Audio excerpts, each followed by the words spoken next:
आचार्य महाराज की जय। सभी लोग हाथ जोड़ना मंत्र स्मरण करेंगे। ओम नमः सिद्धम, ओम नमः सिद्धम, ओम नमः सिद्धम, ओम नमः सिद्धम, ओम नमः सिद्धम, ओम नमः सिद्धम। परिमानंदे परम ज्योति चिदानंदे जिनात्मनं स्वयं रूपं समं शुद्धं बिंदे स्थाने नमस्कृत्यम्। बोले शुद्धात्म देव की जय। पंच परमेष्टि भगवान की जय। परम आराध्य माँ जनवाणी जिनेन परमात्मा की अविरल शुद्ध देशना आचार्य भगवंतों ने इन ग्रंथों में लिखी है। वास्तव में अनादि काल से जिस चीज़ को हम नहीं समझ पा रहे हैं उस भूली हुई निधि की विधि इन ग्रंथों में बताई है। अभी यहाँ पर धर्म की चर्चा, आत्मधर्म की चर्चा चल रही थी। आचार्य भगवंतों ने अपनी दृष्टि का विषय रखते हुए जो उनकी दृष्टि में था उसे कहा। इसीलिए आचार्य भगवंतों ने धर्म की परिभाषाएं अलग अलग दी हैं। जैसे आचार्य तारण स्वामी ने धर्म की परिभाषा बताई है, चेतना लक्षणों धम्मो। आचार्य कुंद कुंद देव ने वस्तु स्वभावो धम्मो और आचार्यों ने दंसन मूलो धम्मो और अहिंसा परमो धर्मा।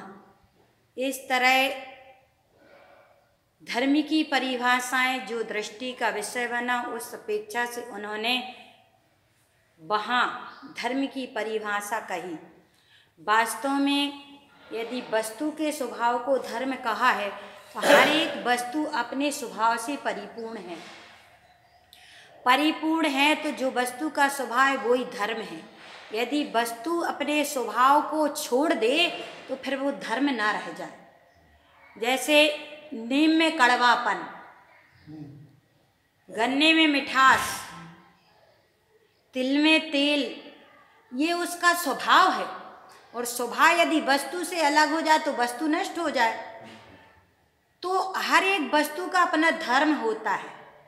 इन वस्तुओं को धर्म माना, लेकिन आचार्य भगवान कहते हैं कि मात्र इस चीज को मानना तो हमारे लिए द्वादशांग के सार का सार है। वस्तु के स्वभाव को समझ लेना द्वादशांग का सार है। जीव जुदा पुद्गल जुदा, यही तत्व का सार और कछु व्याख्यांशो याही का विस्तार। और इसकी सुरक्षा के लिए कुछ बाहर की व्यवस्थाएं भी जरूरी होती हैं।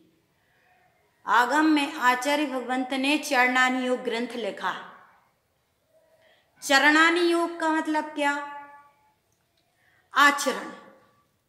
आचरण अपने निज स्वभाव में आचरण तो करना, लेकिन आचरण करने से उसकी सुरक्षा की बागड़ भी लगाना। क्या सुरक्षा की बागड़ लगाना? बागड़ जैसे खेत में अनाज बोते हैं तो चारों तरफ से बागड़ लगा देते हैं। बागड़ खेत तो नहीं है, बागड़ फसल तो नहीं है, लेकिन बागड़ क्यों लगाते हैं? उस फसल की सुरक्षा के लिए बागड़ लगाते हैं। ऐसे यहाँ आचार्य भगवंत कहते हैं पूरा श्राप का 4 ग्रंथ चरणानी योग पर लिख दिया आचार्य भगवंत ने।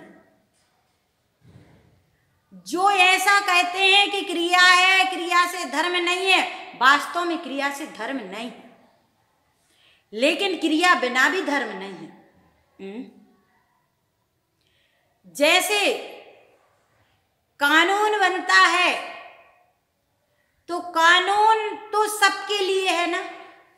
ऐसा तो नहीं है कि बड़े लोगों के लिए, धनवान के लिए कुछ और हो और निर्धन के लिए कुछ और हो। ऐसा है क्या? कानून सबके लिए बराबर है, लेकिन ये अपने मनमाने का कानून तो चलाता है, लेकिन जिनेंद्र की वाणी का कानून नहीं चलाता। क्या?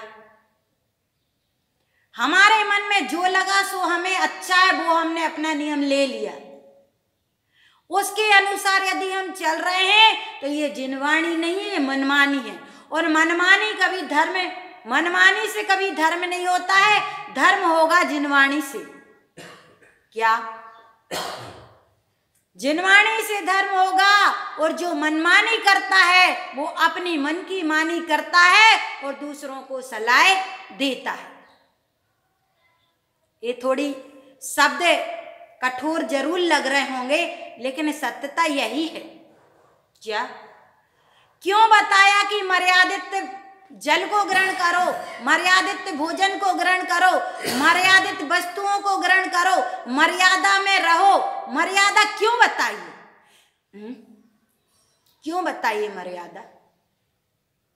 क्योंकि पात्र यदि स्वच्छ है तो पात्र में रखी हुई वस्तु भी स्वच्छ रहेगी, और पात्र यदि गंदा है तो उसमें रखने वाली वस्तु भी कैसी होगी?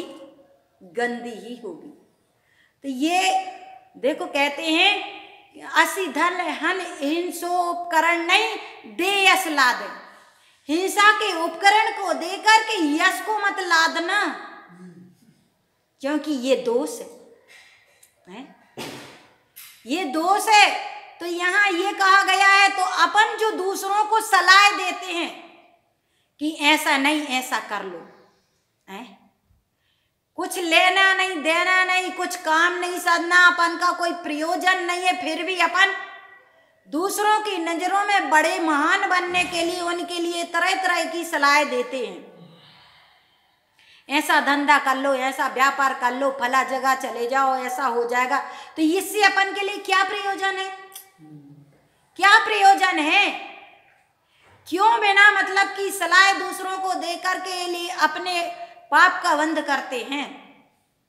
कहते हैं कि जो ऐसा कहते ना कि ऐसा कर लो ऐसा कर लो, जब विपत्ति सामने आती है तो कोई साथ नहीं देता। क्या? जिन्होंने सलाह दी थी, जैसे कहते ना कि जो संसार में नहीं फंसना चाहता है, तो जो संसारी लोग हैं तो उन्हें तो वही अच्छा लग रहा है, तो वो तो कहते हैं अभी तो तुम्हारे खेलने खाने के दिन है। वे खुद फंसे हैं और दूसरों को भी फंसा रहे हैं। कहते हैं कोई पास वकील न आए जिन कुमत कानून सिखाया, सब भग गए बांध बजीर बांध के बस्ता, अब लिया परमेष्टि तुम्हारा शरणा। क्या? नयन सुखदास की 12 भावना की पंक्तियां हैं ये।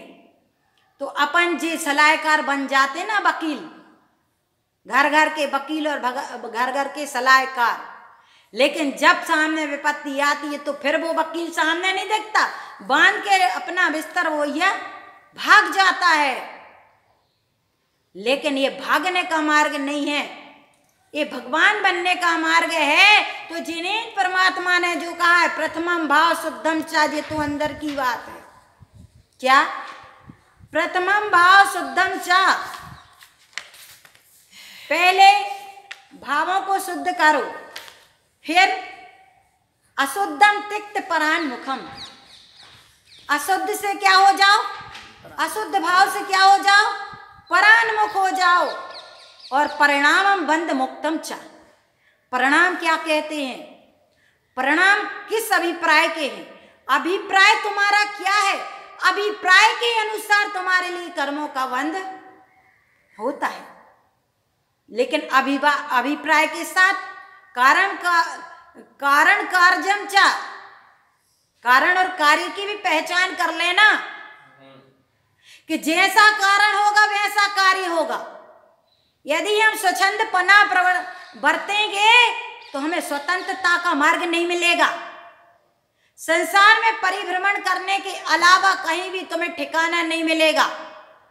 आचार्य भगवंत ने जिनवाणी कही है, जो उपदेश दिया है, तो ये जीव को ऊपर उठने के लिए दिया है, नीचे गिरने के लिए नहीं। यदि चर्या में ये जो श्राप का चार दिया है तो क्या कहा है श्राप का चार का मतलब क्या है? श्रावक की चर्या क्या है? तो कहते हैं कि बोच्छामि श्राप का चारम अविरत सम्यक दृष्टि। मैं अविरत सम्यक दृष्टि के लिए श्राप का चार कहता हूं। तो अविरत सम्यक दृष्टि मूल को तो समझना, लेकिन मूल के साथ साथ उस मूल की सुरक्षा के लिए बागड़ भी जरूरी है कि नहीं? मर्यादित पानी, मर्यादित भोजन क्यों बताया है? अभक्ष वस्तुओं का त्याग क्यों बताया है? क्योंकि ये जैनेन्द्र का कानून है। क्या?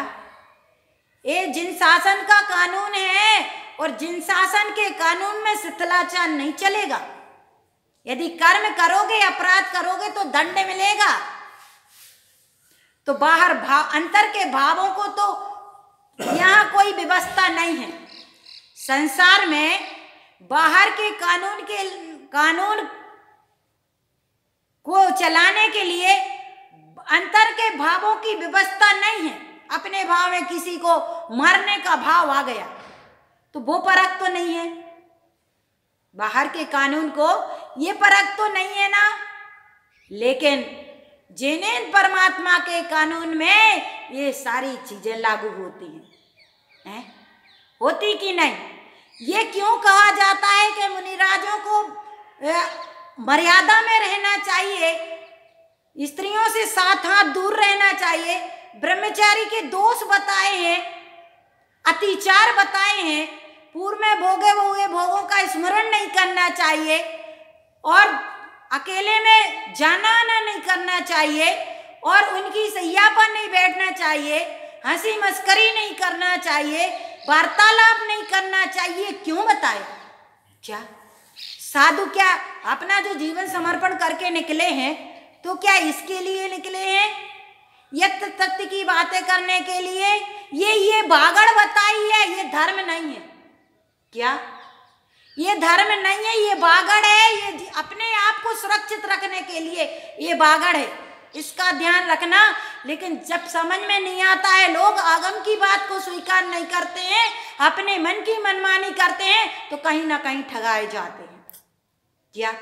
क्योंकि जिनवाणी को नहीं स्वीकारा, मनमानी को स्वीकारा, और जिनवानी तुम्हें अपने गंतव्य तक ले जाएगी, लेकिन जनवाणी तुम्हें गर्त में गिरा देगी। क्या?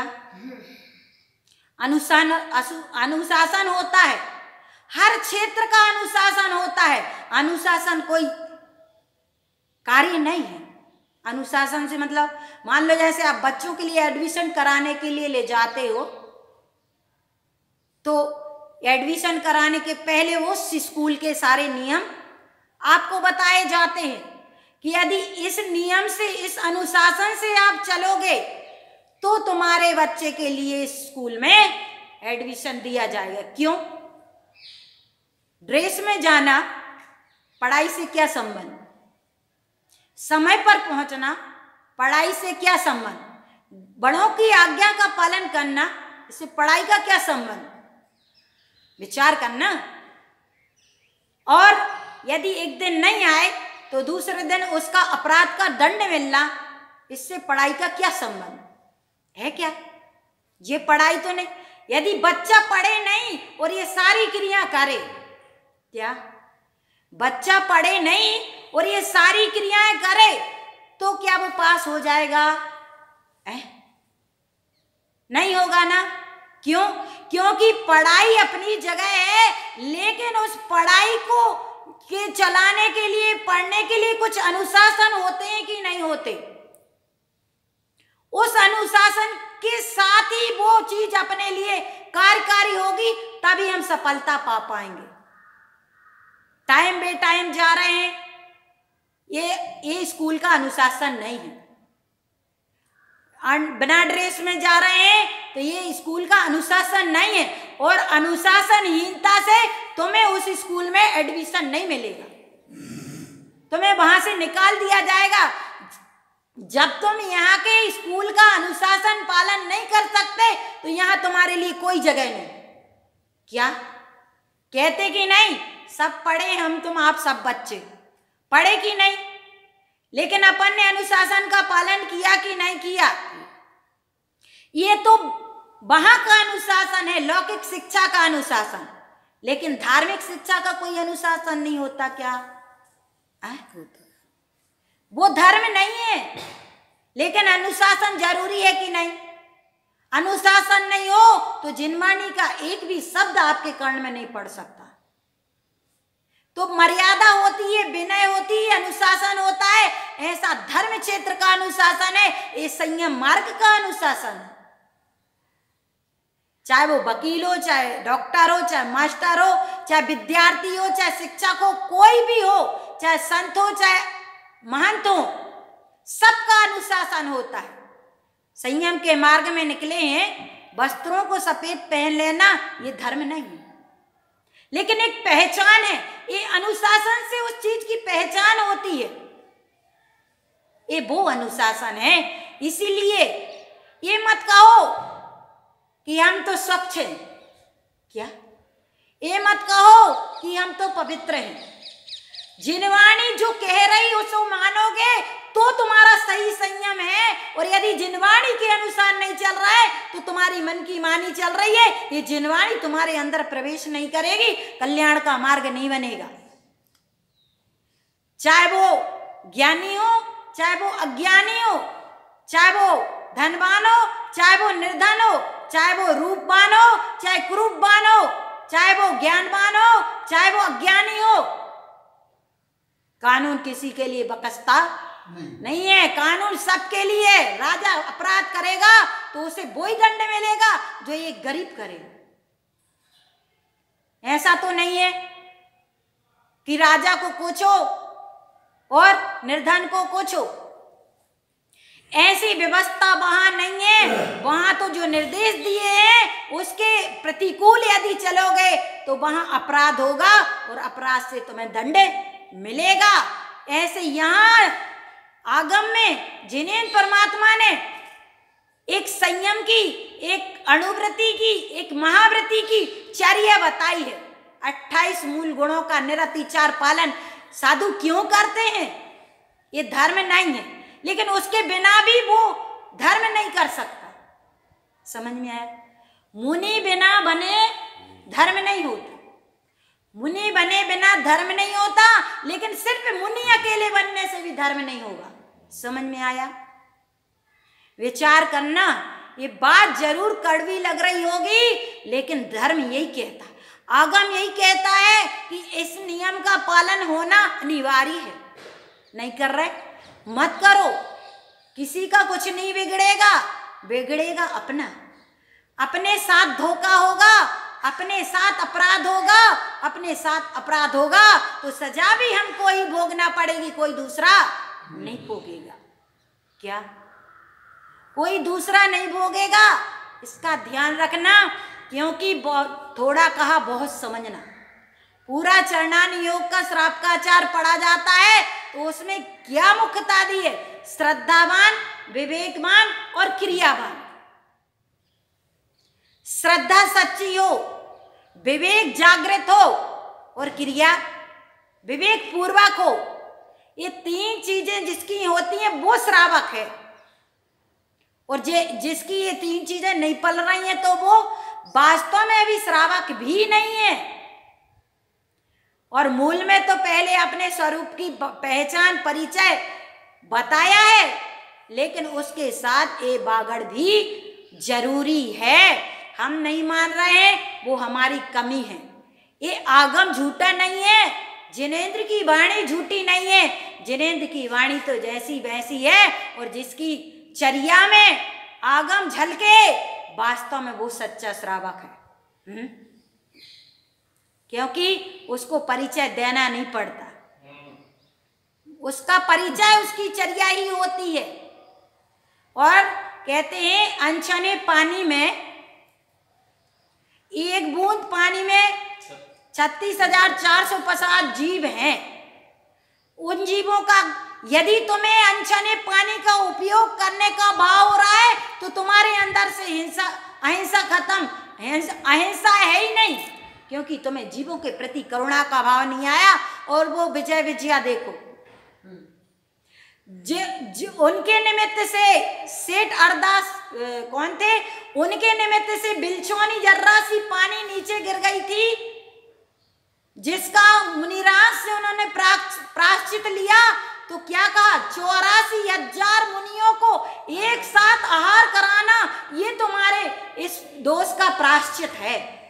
क्या 84,000 मुनियों को एक साथ आहार कराना, पात्र भाना नहीं कराना। क्या उतनी बिलचौनी नीचे गिर जाने की, एक बार की बिलचौनी 84,000 मुनियों को एक साथ आहार कराना ये संभव नहीं था। लेकिन उससे अनंत गुना तेज उस विजय विजया में था, जो संसार संबंध रचाया फिर भी उस मधुरस को चखा नहीं। क्या उन्होंने अखंड ब्रह्मचर्य व्रत का पालन किया, और वो 84,000 मुनियों का तेज उन 2 विजय विजया नाम के भव्य जीवों में था, और उनको आहार कराने से 84,000 मुनियों का प्रायश्चित पूरा हो गया। और उसकी पहचान थी कि चंदोबा जब आहार करने आए, वो चंदोबा काला से सफेद हो जाए, समझ लेना कि तुम्हारा संकल्प पूरा हो गया। इतनी अद्भुत बात है, इसी हंसी में मत लेना। जब पीड़ा लगती है कि जब आगम कुछ कहता है, चर्या कुछ होती है, मुझे अपने आप में लगती है, दूसरों के लिए नहीं कह रहे, हम तो अपने लिए कह रहे हैं, क्योंकि हम आगम के अनुसार नहीं चल पा रहे। पर जिनवाणी में मेरा भाव रहता है कि मैं आगम के अनुसार चलूं, नहीं चल पा रहा, ये मेरी कमजोरी है। लेकिन हमारा भाव निरंतर ऐसा रहता है कि आगम जैसा कहता है, जिनेंद्र ने जो कहा है उसके अनुसार चलूं। नहीं चल पा रहा, इसकी पीड़ा तो होती है, लेकिन उस जिनवाणी को हम कभी झूठा नहीं कह सकते हैं, क्योंकि जिनेंद्र के वचन सत्य हैं, ध्रुव हैं, प्रमाण हैं। और समय हो गया है, ज्यादा ही हो गया समय, उत्तम क्षमा। बोलो श्री गुरु महाराज की जय। क्या वो अनछना पानी का प्रायश्चित था उनका? हाँ।